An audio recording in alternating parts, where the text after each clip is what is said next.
hello, greatest audience on the planet, and all the great folks that follow and support UAP Crossfire, and those that are getting engaged with me on my show on Eagle's Wings. We may be at H hour. It may be at the precipice for the attack on Iran. Strikes are very likely, in my opinion, within the next 24 to 30 plus hours. Be very, very likely. You'll see a picture of the B-2 there on the screen. B-2, of course, delivered the staggering punch on Midnight Hammer. In the background of my screen when I'm up is a B-2 that was on the strike on its refueling on Midnight Hammer. Today is the 27th of February. On the East Coast, it's approximately 3 o'clock, 1500 hours. Why do I think that? 3 things have happened.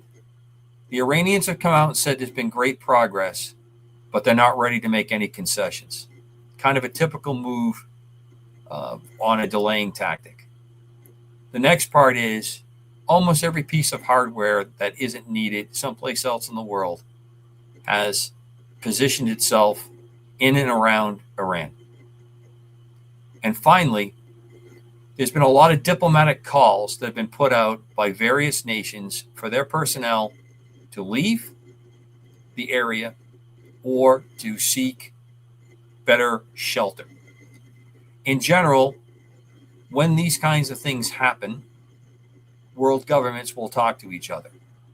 When strikes occur in Ukraine, often the intent of those strikes will be transmitted to other nations, as the nations of, say, Europe or the United States, to minimize any damage or loss of life to those countries.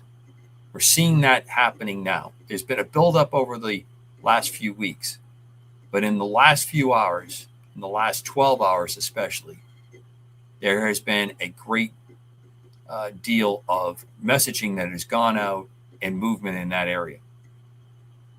So for the great audience that listens to UAP Crossfire and those that are following me on Eagle's Wings, please keep your eyes open. And if you see or hear anything, drop me a line. For UAP Crossfire and the whole team there, quick debrief.